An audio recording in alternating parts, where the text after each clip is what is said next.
말씀은 신약성경 누가복음 24장 1절에서 6절의 말씀입니다. 신약성경 누가복음 24장 1절에서 6절의 말씀입니다. 누가복음 24장 1절에서 6절 말씀 봉독해 드리겠습니다.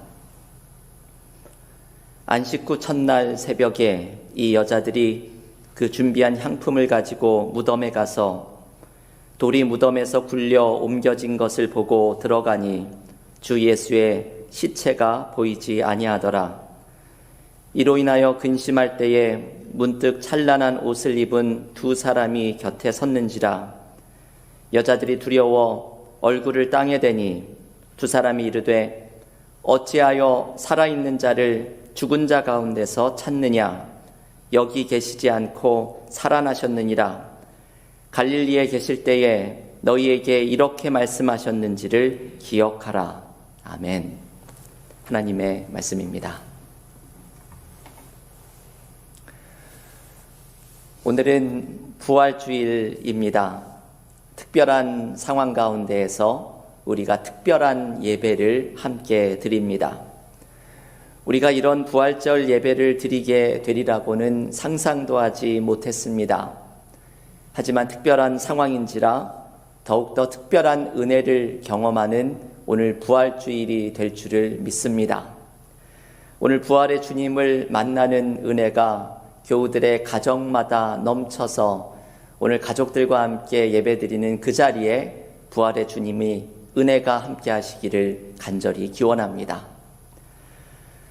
요즘 코로나 바이러스의 상황 속에서 essential과 non-essential이라는 단어를 자주 듣게 됩니다.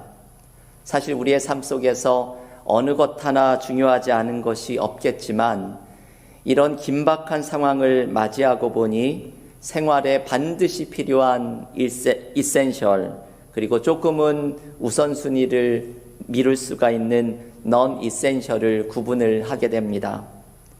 우리의 신앙생활 속에서도 반드시 붙잡아야 할 중요한 이센셜이 있습니다.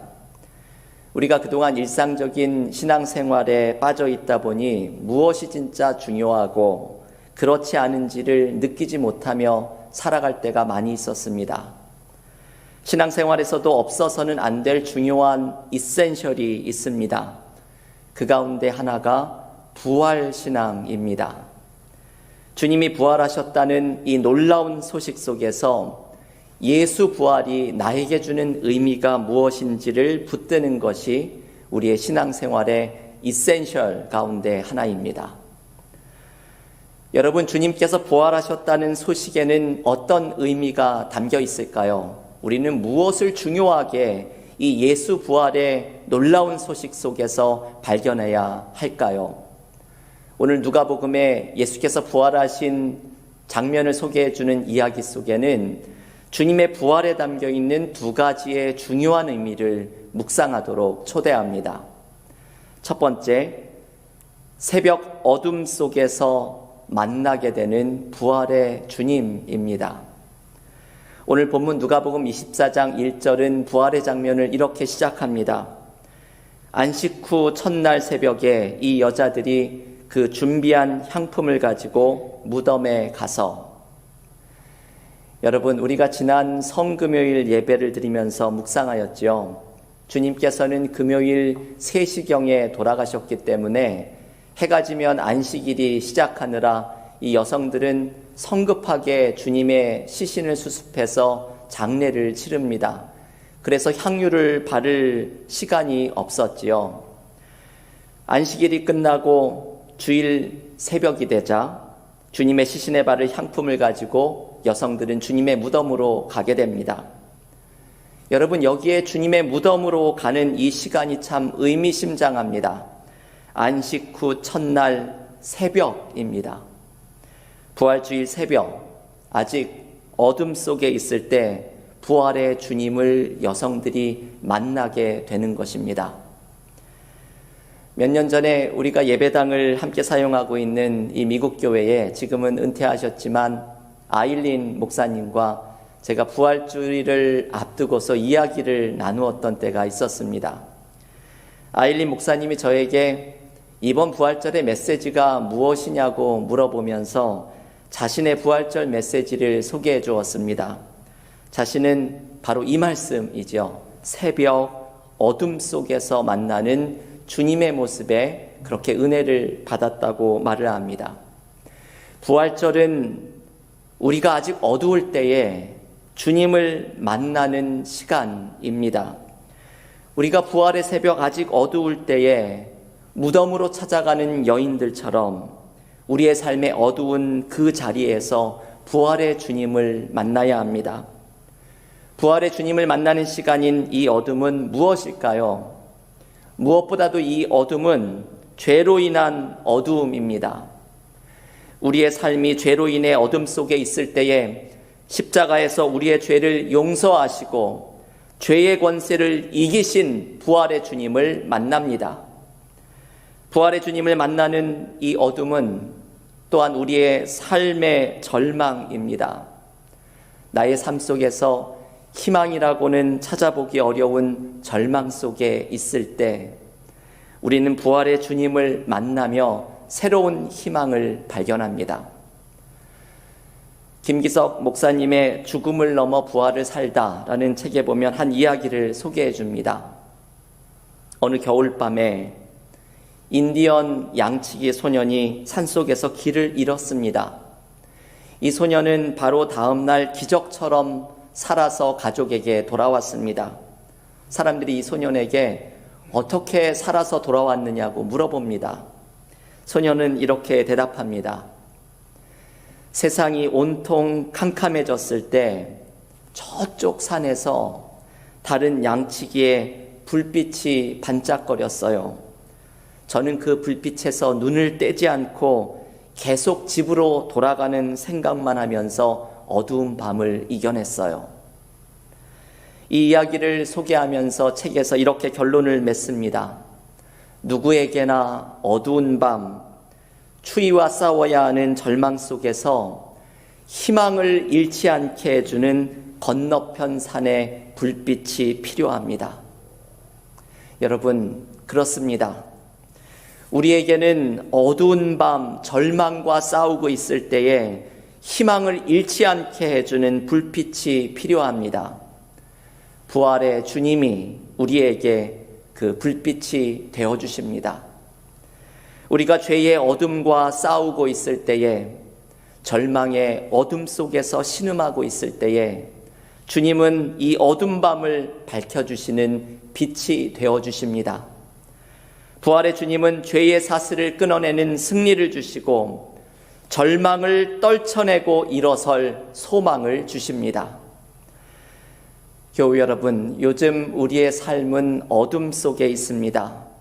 한치 앞을 내다보기 어려운 상황이고 삶에는 우리를 불안하게 하고 두렵게 하는 소식만이 가득합니다.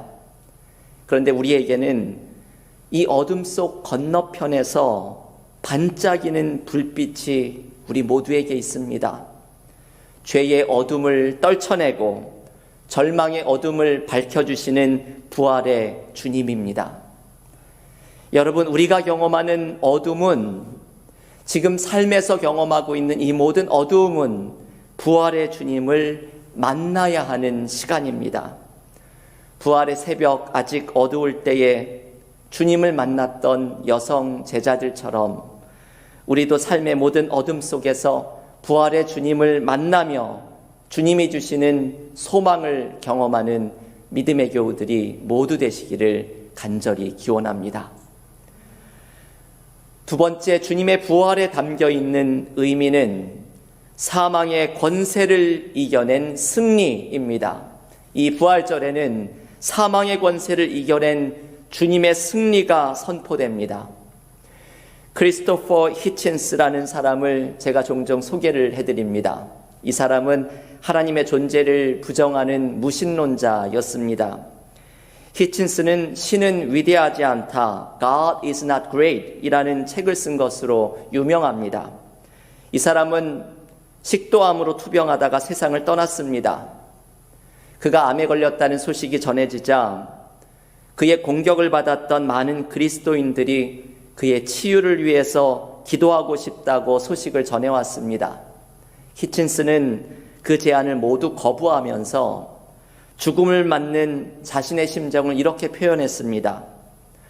개인적으로 나는 죽음의 순간에 수동적으로 당하기보다는 적극적으로 죽기 원합니다.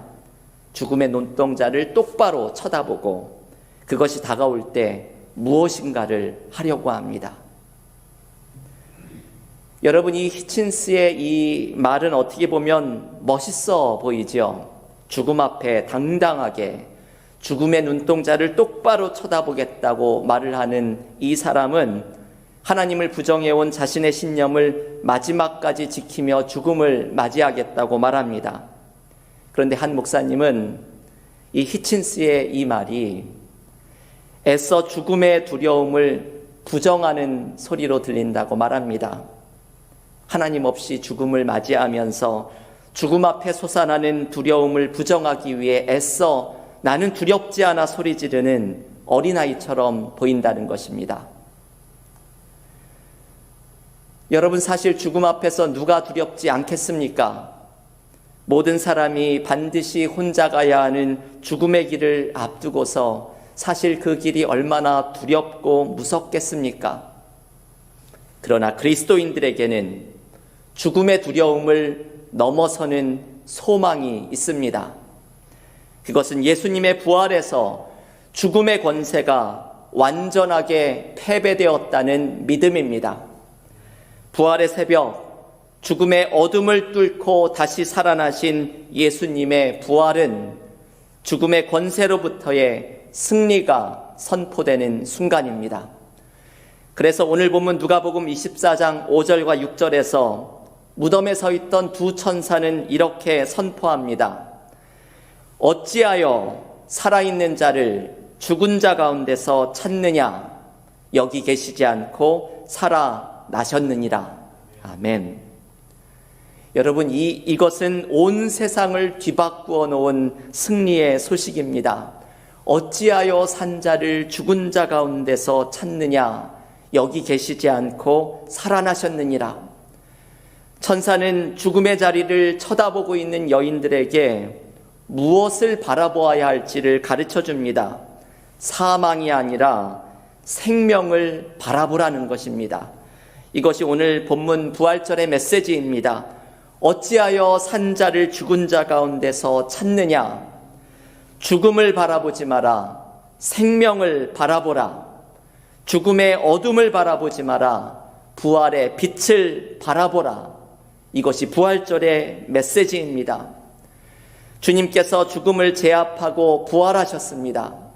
이 승리의 외침 속에서 우리 또한 장차 주님처럼 부활하리라는 소망을 갖습니다. 왜냐하면 주님의 부활은 우리 모두의 부활이 약속된 부활의 첫 열매이기 때문입니다. 세상을 떠난 김수환 추기경이 쓴 거룩한 경청이라는 책에 보면 이분이 어떤 사형수의 사형 집행 장면에 입회했던 이야기가 소개됩니다. 1966년 대구에서 한 사형수의 형 집행을 목회자로서 그 자리에 함께 있었습니다. 이 젊은 사형수는 살인 강도로 사형 선고를 받고 수감이 되었고 수감 생활을 하는 중에 주님을 만나게 되어서 독실한 기독교인이 되었습니다. 마침내 사형 집행일이 찾아왔습니다. 이 사람은 태연한 모습으로 교수대에 올라갑니다. 그런데 교수대가 고장이 나는 바람에 이 사람이 줄에 묶인 채로 그만 바닥에 떨어지게 됩니다. 이 광경을 지켜보던 주위의 사람들은 저 남자가 심장마비로 죽었겠다 염려를 합니다. 그런데 간수가 달려가 보니 이 남자는 바닥에 떨어진 채 여전히 태연하게 얼굴에는 미소가 가득하였습니다. 다시 이 사람을 교수대로 올리는데 김수환 춘기경은 이 젊은이를 2번 죽이는 것 같아서 마음이 많이 아팠다고 합니다. 그런데 이 사람이 오히려 그곳에 있던 사람들을 위로하면서 이렇게 말합니다. 저는 이제 믿음을 가진 사람이 되었습니다. 특별히 저는 부활에 대한 믿음이 있습니다. 지금 제가 죽는 것이 가장 좋은 죽음이 될 수 있도록 마음의 준비가 되어 있습니다. 그러면서 당시 주교였던 김수환 추기경에게 묻습니다. 주교님, 지금 몇 시입니까? 시간을 알려주니 이 사람이 이렇게 말합니다. 앞으로 몇 분 후면 저는 천당에 가 있겠군요. 그곳에서 주교님을 위해 기도하겠습니다. 이 죽음을 지켜본 후에 교도소 문을 나서면서 김수환 추기경은 속으로 말합니다. 나도 저렇게 죽을 수 있을까? 나도 저렇게 죽을 수 있으면 좋겠다. 부러워했다고 말합니다. 여러분, 이것이 부활의 주님을 만난 사람의 모습입니다. 주님이 사망의 권세를 이기고 부활하신 것을 믿는 사람은 나도 주님처럼 장차 부활할 것이라는 소망을 갖습니다. 우리가 바라보아야 하는 것은 죽음이 아닙니다. 우리가 바라보아야 할 것은 죽음의 자리를 깨치고 부활하신 생명입니다. 어찌하여 산 자를 죽은 자 가운데서 찾느냐? 여러분, 죽음의 문제가 극복이 되었다면 우리에게 극복하지 못할 문제는 없습니다.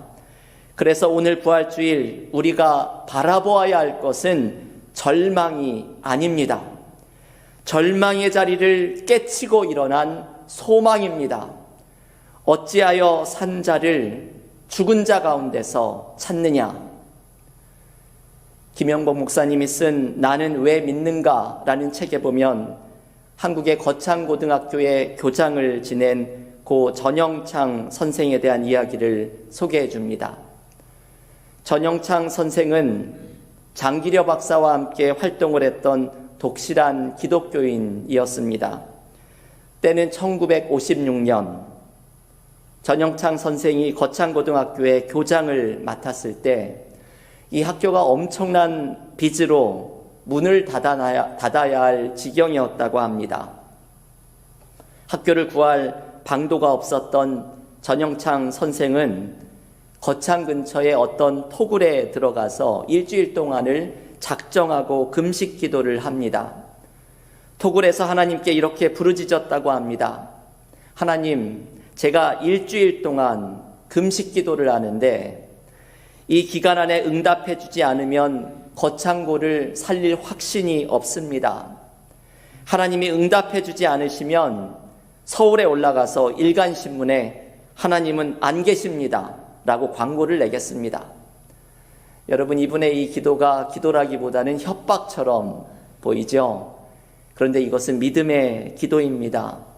마치 아들이 부모에게 말하듯이 하나님을 향한 깊은 신뢰 속에서 하나님께 부르짖고 있는 솔직한 기도입니다. 그런데 이렇게 아무리 간절하게 절박하고 간절하게 협박하고 부르짖었는데 일주일이 채워질 때까지 아무런 응답이 없었습니다. 기도를 마치고 집으로 돌아갔는데 이분이 집에 가서 깜짝 놀랐습니다. 집에 와보니 국제 우편이 하나 도착해 있었습니다. 미국에 사는 어떤 교포가 2,050달러의 수표를 보내온 것입니다. 1956년 당시로는 엄청난 거금이었습니다. 한국 돈으로 환산을 해봤더니 당시 갚아야 할 부채의 액수와 정확하게 일치하였습니다. 여러분, 하나님께서는 이분이 기도하시는 동안 새 일을 이렇게 진행하고 계셨던 것이지요. 김영복 목사님은 이 이야기를 소개하면서 이것이 작은 부활 사건을 경험하는 것이라고 말합니다. 이 목사님이 말하는 부활 사건이란 죽음이 생명으로 바뀌고 절망이 소망으로 바뀌는 사건입니다.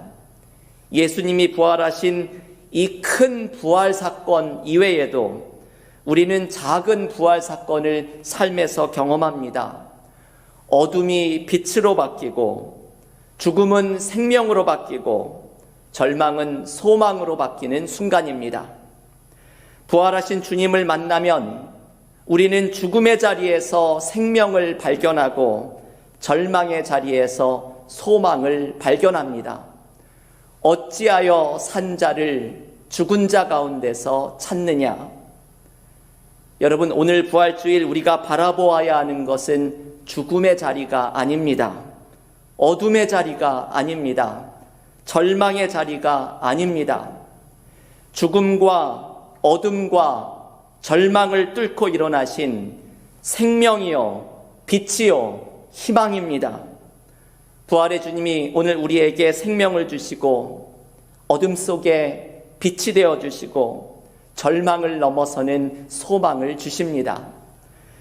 죽음을 부활로 바꾸신 하나님의 역사가 지금도 우리들의 삶 속에 일어나고 있습니다. 사랑하는 교우 여러분, 오늘 부활주일, 부활의 주님을 만나는 기쁨을 경험하시기를 기원합니다. 어찌하여 산 자를 죽은 자 가운데서 찾느냐? 우리의 죽음과 절망을 생명과 희망으로 바꾸어 주실 부활의 주님을 만나십시오. 요즘 교우들 가정마다 많은 어려움 속에 계실 줄을 압니다. 하지만 하나님께서 지금도 여러분의 삶 속에서 부활의 새 일을 이루기 위해 일하고 계심을 신뢰하십시오. 우리의 어두운 삶 속에서 부활의 주님이 주시는 생명과 소망을 경험하며 이 은혜를 오늘 부활주일 굳게 붙들고 나아가는 믿음의 교우들이 모두 되시기를 간절히 축원합니다. 다 함께 기도하겠습니다.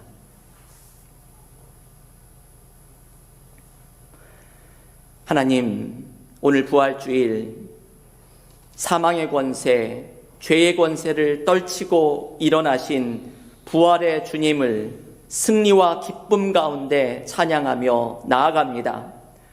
부활주일 어두운 새벽 부활의 주님을 만났던 여성 제자들처럼 우리의 삶의 어둠 속에서 부활의 주님을 만나기를 원합니다. 우리의 죄의 어둠 속에서, 삶의 절망과 고통의 어둠 속에서 부활의 주님을 만나게 하시고 주님께서 우리에게 생명을 주시며 소망을 주시고 위로를 주시며 새 일을 열어가시는 부활의 주님이 주시는 은혜를 굳게 붙들게 하여 주시옵소서. 우리가 바라보아야 할 자리가 죽음과 어둠과 절망이 아님을 믿습니다. 어찌하여 산 자를 죽은 자 가운데에서 찾느냐? 우리의 어둠을 빛으로 바꿔주시며 죽음을 생명으로 바꾸어 주시고 절망을 소망으로 일으켜 주시는 부활의 주님을 만나는 부활주일 되게 하여 주시옵소서. 예수님의 이름으로 기도하옵나이다. 아멘.